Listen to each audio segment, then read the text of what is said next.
He called Zelensky a beggar, then quietly walked into a room full of his people.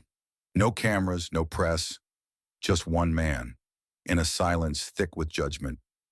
The wind was biting that day, the kind of cold that slips past your coat and straight into your bones. A small church stood off of Route 9 in rural Ohio, worn and weathered like everything else in the town.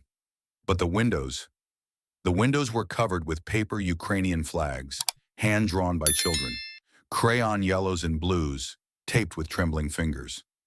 Inside, a quiet hum of space heaters did little to push back the chill. Mothers in donated coats sat in plastic chairs, cradling toddlers wrapped in blankets. Older kids played silently in corners. There was no music, no chatter, just the low rumble of grief too deep to explain in a second language. Then the door creaked open. A man stepped inside, alone.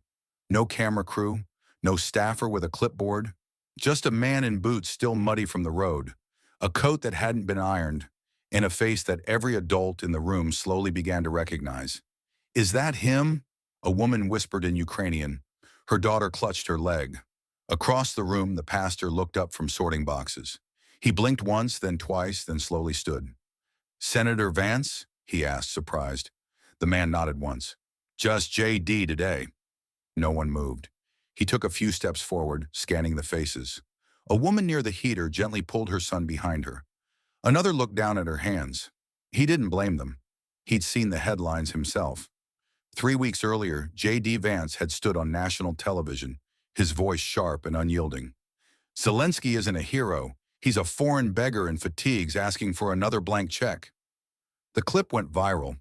Some praised him for calling out reckless spending. Others accused him of lacking compassion, of playing politics with people's pain. He didn't flinch, but he didn't forget either.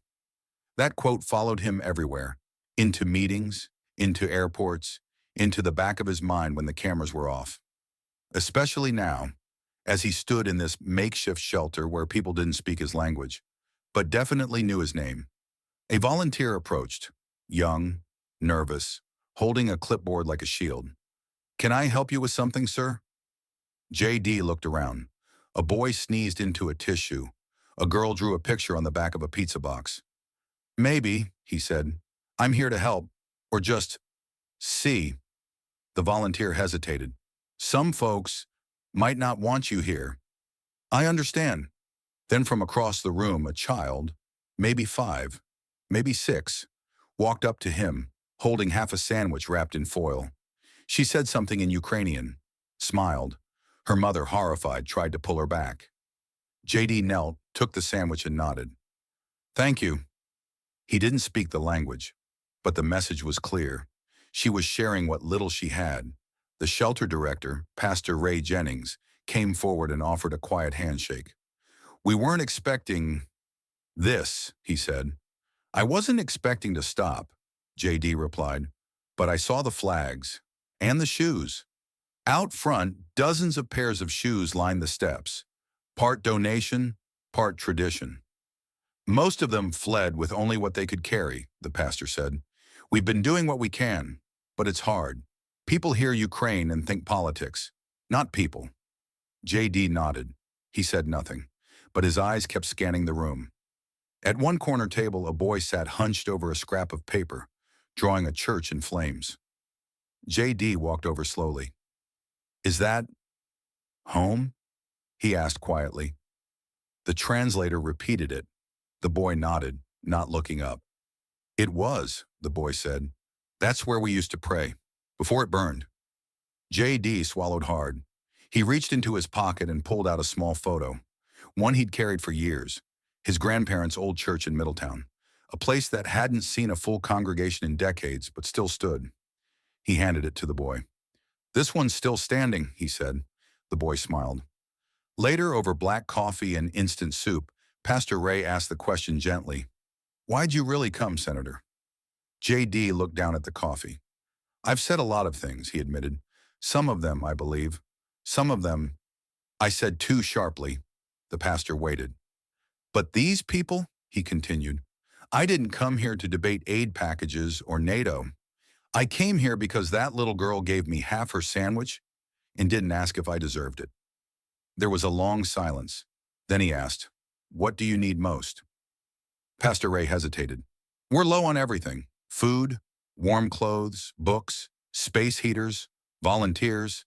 The truth is, we're just trying to survive the winter." JD pulled out a worn checkbook. He hadn't used it in a long time. He scribbled slowly. When he handed it over, the pastor's eyes widened. $25,000. No press, no photographers, just ink on paper. "I'd appreciate it if you didn't tell anyone," JD said. "But I understand if you have to." JD didn't stay long that first day. He helped unload boxes from a late delivery truck, moved canned goods onto metal shelves, took a moment to speak to a woman whose husband had stayed behind in Ukraine, still in the army. She didn't say much, but when she offered him a frayed military patch and said, "He would want you to have this," he didn't refuse. Before he left, he walked quietly past the wall where the children had taped their crayon flags. He paused for a long moment in front of one. It had a heart drawn in the middle of the yellow and blue. Below it, scrawled in shaky handwriting, "Please don't forget us." The next week he came back. No cameras, no announcement. This time he brought 2 generators, a stack of school books, 6 space heaters, and 7 winter coats in children's sizes. A few people recognized him again. Some still watched cautiously, but the little girl with the sandwich smiled and waved this time. He smiled back. Pastor Ray greeted him at the door.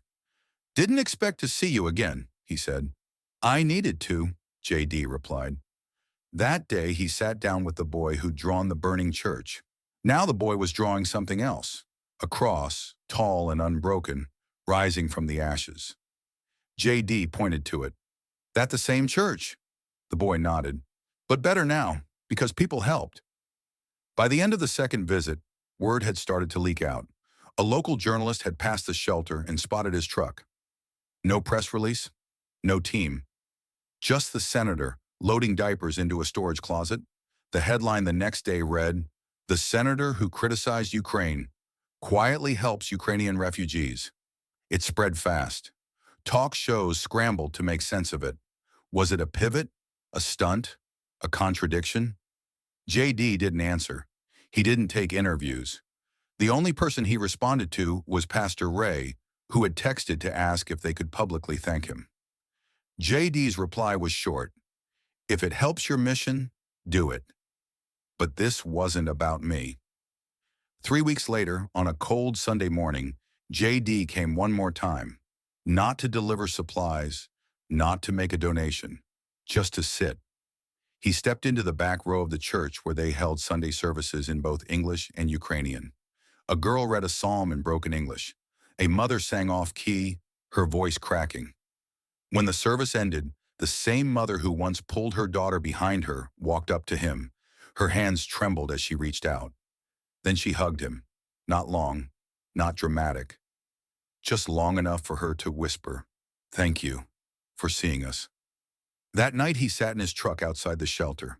Engine off, headlights off, just staring at the flags in the window. He thought of the things he'd said. He thought of the boys' church. He thought of how easy it was to speak loudly on a stage, and how hard it was to speak quietly in a room full of pain. Then he reached into the glove box, pulled out the patch from the Ukrainian soldier's uniform, and tucked it inside his wallet. Not to show anyone, just to remember. A few months later, the church expanded their shelter, with new funding, more volunteers, and even a therapy room for children with trauma. No plaque bore his name, but the kids knew. They drew new pictures. One showed a tall man handing a sandwich back to a little girl. Another had the words, "Thank you, stranger." Pastor Ray hung it near the front door. One day, the boy with the drawings handed JD a folded sheet of paper before he left. Inside was a new sketch, a church rebuilt, children holding hands, and one man drawn in thick pencil strokes, holding a Bible in one hand and a shovel in the other. "That's you," the boy said. JD didn't speak. He just nodded.